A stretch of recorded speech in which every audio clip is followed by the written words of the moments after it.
A couple days later, Elf Guy is back and seems to be all business. He walks up to the front porch and speaks clearly to nothing. Dungeon Thedium. The Dungeoneers Guild would like to officially declare your intention as we understand it, and treaties with your dwellers. Please bring forth your voice so it may be heard. Fine by me. Timo, if you would. My rat scion just nods from the shortcut he's in, and soon scurries out from under the porch. Okay, I'm here. What do you need? He asks with his typical lack of decorum. The elf simply looks at him with enough solemnity to make up for it and speaks. The Dungeoneers Guild does hereby declare you to be a cooperative dungeon. We recognize the benefits you can grant, as we recognize they are not simply free. Your mercy has been noted, and in appreciation, the Guild will attempt to inform delvers of the rules as we know them. Timo just grunts at the flowery language. Okay, what's that actually mean? Tal smiles and squats down to be more on Timo's level, dropping the formal act, his declaration apparently finished. It means that as long as you don't just kill delvers because you can, the Guild will do its best to make sure they behave and don't make a mess. My rat nods at that. Good. That's pretty much all the boss wants. I nudge Timo, reminding him of a question I've had. Oh, yeah. He also wants to know what would happen if he expanded into the town. Elf Guy gives him a confused look. Is he planning to? Not exactly, he says, shaking his head. It's just one of the options, apparently. Part of why he expanded down a while ago was he didn't know what would happen if he tried to expand out more. Ah, says the inspector, as he takes a seat on one of the stairs.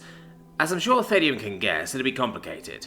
Everyone would technically become dwellers. Some would approve, some wouldn't, and some wouldn't care. The mayor would probably be upset, and it'd cause political ripples throughout the kingdom. He shrugs. I'd recommend against him expanding outward, at least on the surface. He'll be stepping on a lot of toes if he does. Timo just nods at that. That's about what he figured, yeah. Anyway, he wanted to talk with the Ratkin too. Tal nods and stands. Yeah, I have a formal treaty to normalize relations with them and the guild, and by extension the kingdom and even the world. They're sovereign, technically. Dungeons are their own territory, which is why expanding outward would be complicated at best. The treaty basically just says they're recognized as such and offers trade deals. Timo sticks out his ratty tongue in mock disgust. That sounds like politics. Bleh. Better them than me. You can head to the Enclave on your own. That Ratkin enchanter came by the other day and cleared the magical traps out. He pauses for a moment before speaking up again. Actually, I'll escort you. The boss is also working on a new challenge. The elf's eyes light up at that. Oh? After the labyrinth, that sounds intriguing. The two talk as they head into the house, and Timo hops onto Tal's shoulder to make it easier on the both of them. He explains the concept as he guides the inspector, who seems confused at my sudden embracing of traps. I notice Tal looking around the rat nest in the basement, trying to be subtle as he walks. I should see if I can't leverage that desire to get something out of the ODA, though I have no idea what I'd want. Before I can get too deep into thinking of what I'd want, though, I feel new feet at the manor gate. Why are most groups trios? Maybe it gives the best balance of versatility versus splitting loot too many ways.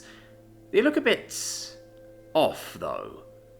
I think I've seen most of the local delvers before, and these three don't look local. Their armor and clothes look like they've seen a lot of miles, and are expected to see a lot more. The leader seems to be a troll of some kind. Kinda tall and lanky, purplish, rough skin, beady eyes. He has a pair of short swords crossed over his back, with chainmail underneath. I'm thinking another melee damage class like that one elf a while ago, but with swords instead of a spear. It looks like their designated mage is a druid. And a halfling too. I'm pretty sure she's a druid at least. She's riding a wolf and doesn't have weapons like I'd expect a ranger or something to have. She has a gnarled staff with bones, teeth, scales, and feathers hanging off it. I would say it looks handmade, but I get a good sense of power from it. And, come to think of it, probably everything is technically handmade. I don't think there are magical factories around. The last member is an olive-skinned elf, which is interesting. Is that a wood elf, or is that a regular elf and the other elves have been Eladrin? Maybe he just has a good tan. I'm going with wood elf until told different. He's dressed in hide armor, and seems to have a bunch of boomerangs of all things. Taking a closer look though, they're metal and look to be really sharp. He wears thick gloves to protect himself. I would think that'd mess with his aim, but with how his eyes move, I get the feeling that's not going to be a problem. The wood elf speaks up first. So, this is the new toy box? The halfling shrugs. Looks like. Unless you think big creepy mansions have infestations of adventurers to go with the spiders and mice. The elf glares at her, but the troll speaks up before they can get a proper bicker rolling. Cram it! I heard that gnome priest got one hell of a prize from beating one of the scions.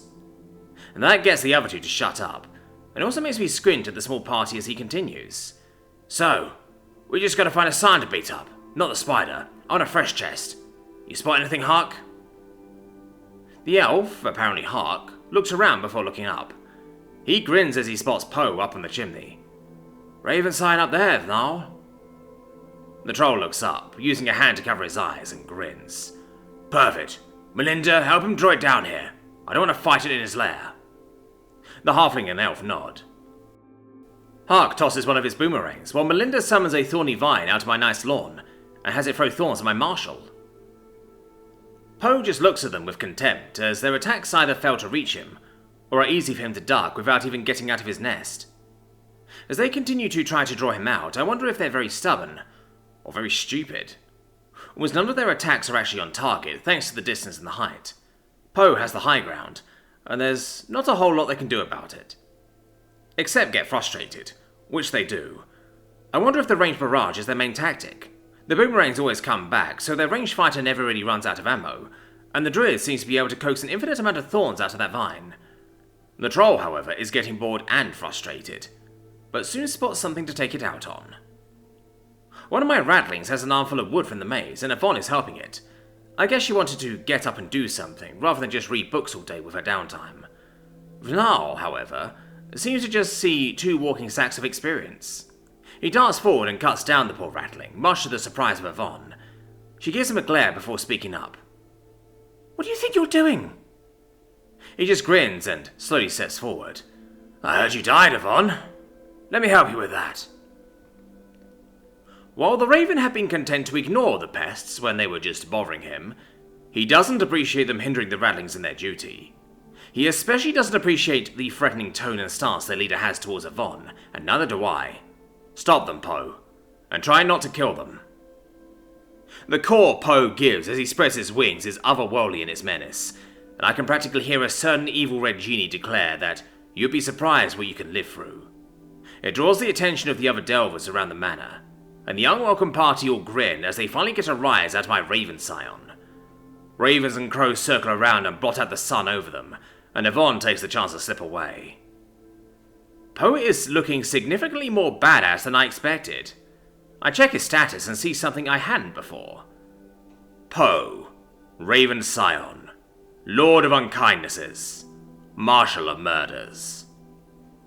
When did he become a raid boss?